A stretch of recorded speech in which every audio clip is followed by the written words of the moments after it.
So I'm going to introduce you, Jack, real fast. In that, Jack has been a great mentor of the leaders in our workshops for over 5 years. He helped Trillium join as a member, an ongoing member.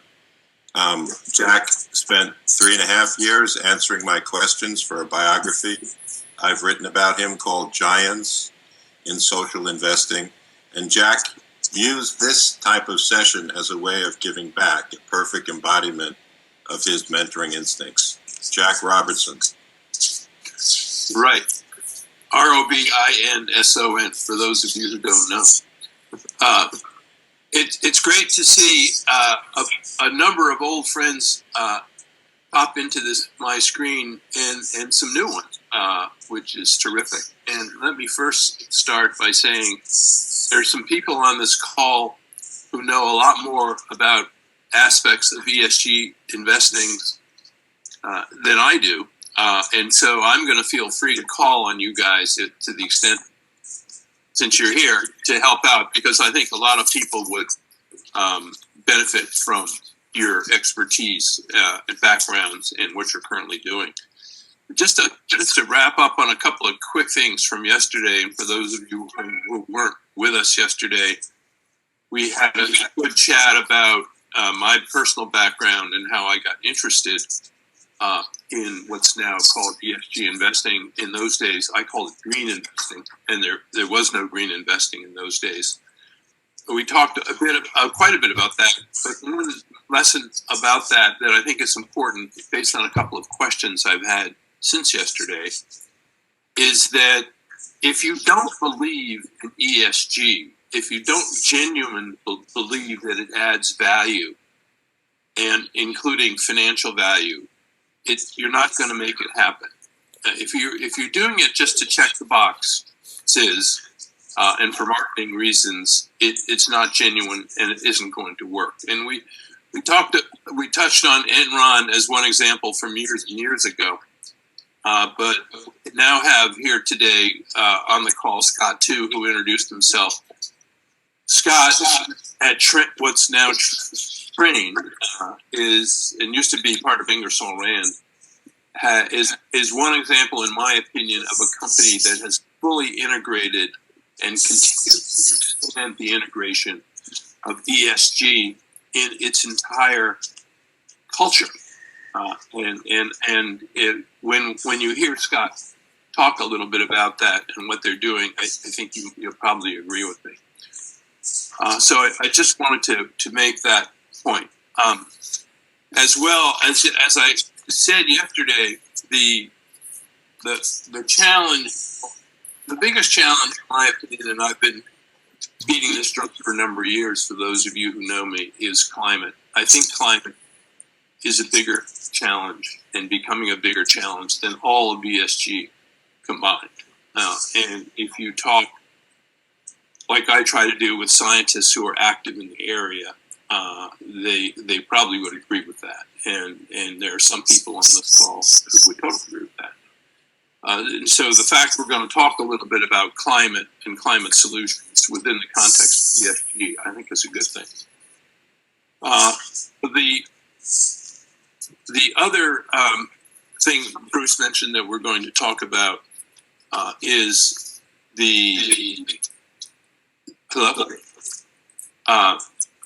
about boards of directors, and we have, which is great today, we have a number of individuals who are on public boards, and I have always espoused that being on public boards is really helpful, because that is really at the core of where the solutions lie in the corporate world, in my opinion, as well as the policy side. And we had a good discussion about going from nonprofit boards to private boards to public boards, and we now have several people on the call today who have done something like that, but who are currently on public boards, and I think might re-emphasize, certainly highlight what they've learned and what their sense of that. And we had also a good discussion about mentors, mentoring, and mentees. And the impact that they have. We had a couple of them on yesterday in of people who I've worked with over the years and are having a major impact, such as Celine Suarez, who is really the number 2 sustainability person at Morgan Stanley.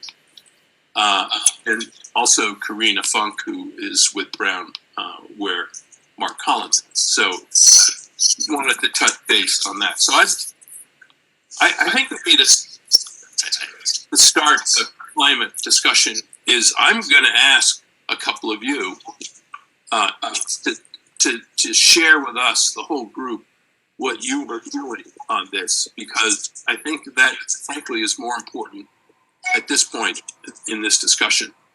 And I'd like to start with you, Scott. If you could share with this audience in a short period of time. You're doing so much. I know it's a difficult challenge to narrow it down. But just what is Train? What is Train doing, and what's your secret? And why is it going so well for Train? And when many other industrial companies are far behind you, and that's in my opinion. Scott. Yep. Thanks, Jack. I can just a couple of minutes on that would be. You mentioned about the culture. I mean, I think I work with a group of leaders, middle managers, and I think general population employees now who are eager to figure out how do we go back to the solutions. It's more of a solutions concept than a risk concept, and that begins to change everything about the culture when people begin to personalize, can we solve something? And so for us, it's been about 2 big things. One is the biggest opportunity for us is finding a way to provide comfort systems that do not utilize or come with all the negative pieces of comfort systems currently, which is 2 things. One is they use refrigerants, a greenhouse gas. We have to get away from that. And number 2 is they take too much electricity when we leave them with a customer. And so our focus has been, how do we do that differently? And we're attacking that in several ways. We do need to move around the refrigerants that have negative impacts. What we don't see a complete way around is, how do we reduce the impact on the grid? And we're working on that in all the ways that you would work on it. We're investing in greening the grid because we think that's a part of the solution. We are investing in ways to make our systems more efficient, but we're also doing that at more of a systems level. So we're not approaching it at the component level, which is a complete 90 degrees from where the industry has always been, which was, let's make what we do really efficient. And then thirdly, we're working with customers around, if customers are interested, and increasingly we're seeing it, we're having the same conversations with customers about how they will decarbonize what they do. Just yesterday, meeting with Amazon and their team around decarbonization pathways. And almost daily, I meet with another company who wants to talk to us about how they know how they can decarbonize. We share a piece of that. And together, we're starting to see a way that maybe some of this can happen. We're very concerned about what we're seeing around everybody saying that they want to be net zero, and we're still not clear how any company can do it yet. And so we're really being careful there around what is possible, and our research dollars and our we have 30,000+ mechanical engineers who like to do one thing at a time, and they like to step through things and build a plan and keep to the plan. And so our push on them is we've got to move faster, and we've got to do things that get past incremental. I think our mindset has moved way past incremental. We also have to do day-to-day work, but at the same time, think way beyond incremental. And so those are all the moving pieces, Jack. I hope that was a piece of the context behind what we're doing. And so all of the various groups inside the company, from Mike Lamuck at the CEO level down to all the teams that he oversees, it's all aimed at the same thing, and that really changes everything. I had a meeting